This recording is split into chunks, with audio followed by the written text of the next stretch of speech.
All right, Big Jim is in this bitch. Thank you all for tuning in. Last time we talked about Sly Cooper. I have some equally relevant news going on in the world of platforming. All these developers want to bring platforming back. Platforming is struggling to bear its head beneath the surface once again and say, hey, if you are bored with PlayStation, if you are bored with this bleak landscape of the gaming world right now, why don't we go back to what always worked best for us? Having characters dedicated to consoles that lead your interest and even wanting a console in the fucking first place, because a platforming character made you want to get the fucking console, because if we don't have the console to play the particular game that character is in, then we don't get to play that game. Well, a desire is bubbling up not only amongst gamers of my age, but the developers. Got a new Rayman game, got a new Spyro game, a pitch for a Crash Bandicoot movie, a new Crash Bandicoot game, plans for a new Mega Man, mysterious yet legitimate things happening behind the scenes with the previous Sly Cooper developer. I have a whole video on what's going on with that situation. Definitely look into that if you're a Sly Cooper fan. And no news about a new Jak and Daxter, but all this is certainly making people ask for Jak to be considered a factor. So what I think is going on here, on top of the fact that I think PlayStation 5 has really just lost people who were really geeked about platforming video games, with a console that's just not offering enough for people to get really submersed in the console like you'd like to get submersed in a new console. We had this more than anything. Kicking off this new refound interest in how we can repackage and reanimate some of these classic platforming characters and see if it's the ripe time for nostalgia for games of this age. I'm freshly 30, grew up with a lot of the games in question. It is the 30-year anniversary of the mid-90s, so a lot of 90s themes are coming back because it's time now for this sort of nostalgia. But more so than anything, Super Mario Galaxy movie passes 1 billion worldwide. Let me actually just double check and make sure this isn't an old article. Sure enough, it is. It's over 2.3 billion globally. I think Super Mario just got the cover of Time magazine like he's a real person. I don't think anybody ever doubted whether or not Mario was still relevant and successful, but it's just such a big deal to have a movie do 2.3 billion. And I think more so the money people than the creative people are sitting there somewhere, executives, producers, developers, and people of this nature, saying to themselves, but it's a 40-year-old game, and the character's still that relevant, and they could take it from the video game screen to the theatrical movie screen and pull in 2.3 billion. And then you have shit like this shortly following. Activision has filed a trademark for Crash Bandicoot in movies and television. Now, that doesn't mean anything's happening, but it means that's likely the thought that was at play. If Mario can do it, why can't Crash Bandicoot do it? I'll tell you why Crash Bandicoot can't do it. Because Crash Bandicoot doesn't fucking talk. It's like when they tried to do the comedy buddy cop dynamic between Cortex and Crash in Twinsanity. It didn't really quite hit because you're dealing with one character that speaks and another character that's a mute. So it's not like this is going to be 48 hours. It's not like there's a lot of witty banter that can go back and forth. So it just became silly, creepy, weird, and even gay. This one is a taxing, glitchy, frustrating, bizarre, pre-LGBT homoerotic acid trip that bites everything cool from Sly Cooper aside from a reasonable fucking save point. It's almost as if the theme of this game is that Crash has finally gone mentally insane and teamed up with Cortex to agitate you to the point of insanity as well. And whether it's Cortex or the player, somebody's getting fucked in the ass. I'm not one for gay jokes, but if you ever know two straight male adversaries that take so much acid they eventually lose their minds, start having anal sex, and using each other as snowboards to ski down a fucking mountaintop, you could say, you know what happened to those guys? Twinsanity. Now, don't get me wrong, I forget when Super Mario was given dialogue and a voice, but I'm sure it happened at some point. No, actually, it could have been as early as the 1980s or early 90s because there was a Super Mario cartoon television show.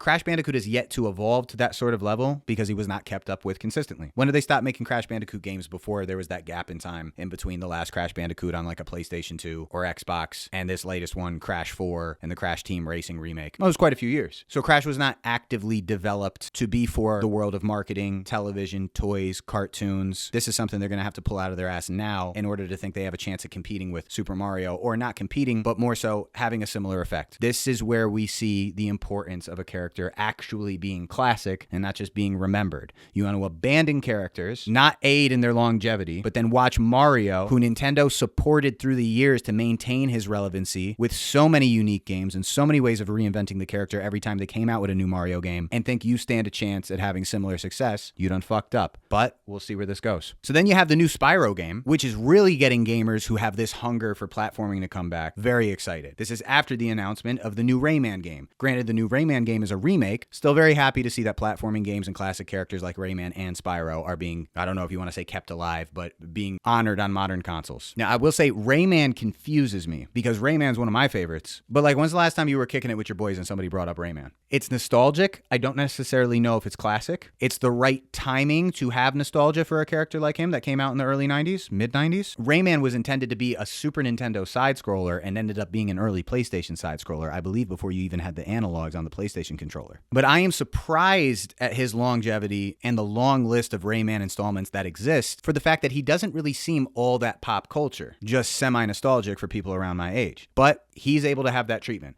Similar to how Ratchet and Clank is able to have that treatment and never not get that treatment. 15 fucking Ratchet and Clank games for who, dog? And I'm not saying Ratchet and Clank isn't dope. I'm just saying similarly, when's the last time you were kicking it with somebody and they were like, God, you know what I love? And wait for the release of, more than anything in the world, a new Ratchet and Clank every 2 to 3 years. And when that comes around, man, am I so happy. And is my bitch so happy. And is my family so happy. You never hear it talked about in the world ever. You never hear it talked about in pop culture ever. You find a community online where you can talk about Ratchet and Clank with. And other than that, if you bring up Ratchet and Clank, people are like, what's Ratchet and Clank? I say the girl I'm seeing right now is so ratchet, people mistake us for Ratchet and Clank. And people are just like, good one, Jim. And I'm like, yeah, you don't know what I'm talking about. You don't know about Ratchet and Clank. But in any event, Crash Bandicoot was brought back to gaming a couple of years ago with like moderate to high success, right? So now Spyro gets the same treatment. The Mario movie has Activision thinking they stand a chance at having similar success putting Crash Bandicoot into movies. The Spyro game and all the attention and excitement surrounding that, Xbox has reportedly greenlit a new Crash Bandicoot game behind the scenes following the Spyro revival shown at Xbox Games Showcase. That couldn't mean this new Crash would only be for Xbox, right? That would suck dick. The studio behind the project has not yet been named, but Toys for Bob is expected to be involved due to its past work on Crash Bandicoot titles. Along with the ideas of the success this Mario movie has given developers, we even got this. Streets of Rage movie adaptation is in the works. Do y'all know what Streets of Rage is? Don't get me wrong, it's cool looking and cool sounding, but it's just a basic beat 'em up for the Sega Genesis. I think there was like 4 of them. You take a look at this and you tell me what kind of like story and background we're giving to the characters in order to make us give a shit about this becoming a feature film. But once again, it's like, yeah, it's a game. Yeah, we just saw a game be made into a movie with much success, but everything don't gotta be for everybody. I'm sure plenty of people my age and older remember Streets of Rage. At this point, man, time is moving. That would probably fall in the category of people like 45 to 50 years old who remember Streets of Rage. But how many of them are like getting their ass off the couch, grabbing their woman, saying, get dressed up, put some money in your pocket, let's put gas in the car. The Streets of Rage movie is in theaters. Being that that's the only demographic of people who would go just because they remember it's a video game, how many people would go if they didn't know it was a video game? It was just like Streets of Rage. This seems like the coolest shit ever. Maybe there's a potential for like a sort of Fast and Furious sort of treatment, but like for what? This goes to show you the industry at hand, by the way. Nobody knows what works until they see it work. Keep a character alive for 40 years for what? When we're PlayStation and we like to retire a character after 10 years. And then they watch Nintendo's success with Mario just mop the floor with everybody else in the gaming world and now the world of fucking animated cinema and suddenly think, oh, you know, maybe we could, you know, we could turn them into movies, we could make new installments. They go where the money is. None of them know what works until they see it work. We even got this. They're talking to the original developer of the PlayStation 1 Spider-Man, which I recently went viral again for talking about because everybody my age remembers this as being the greatest game of their childhood, at least on the PlayStation, or Dreamcast if you had it, or fucking Nintendo 64 if you like an uncomfortable controller. And he says he would absolutely love to revive and remake the game for PlayStation 5. That may be the only fucking game that would make me cop a PlayStation 5 if they made it. Matter of fact, I still wouldn't cop a PlayStation 5. I have tenants. They have PlayStation 5s. I'd be like, let me get it for a day. Spider-Man's back. With all the continued excitement these recent developments are generating, we move on to Capcom. Mega Man may finally be getting the comeback fans have been waiting for. I never even really knew he went away. Those games are so hard, I never made it through one of them, so I don't keep up with Mega Man. Capcom reportedly wants to transform Mega Man into a major AAA franchise.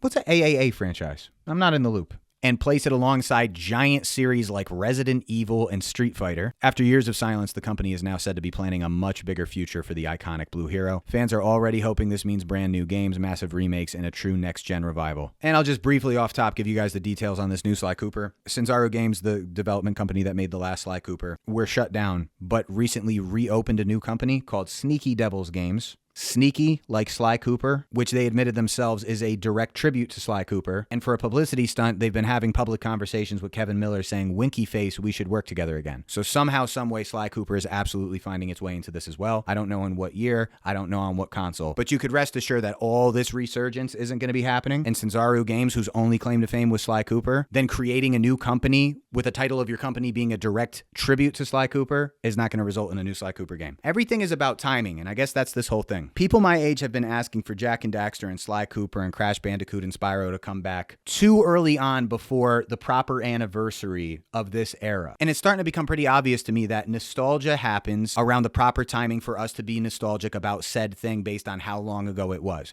You hit a 20-year mark, you hit a 30-year mark. And then I guess it's appropriate to look at the consumers and say, this is around the time these people start feeling a little bit lost in the modern world and feeling a bit of a hole in their heart for the nostalgia for the stuff they grew up with. It's now been 30 years since the stuff they grew up with. Maybe it's time to cash in on that now. But as you can see, something I never thought about prior to this is they don't do it too early. Before we hit the 35-year anniversary of the mid-90s and the 30-year anniversary of the 2000s, which both kind of coincide for people my age and this type of media that came out in that time frame, we're going to see a lot of this come to fruition.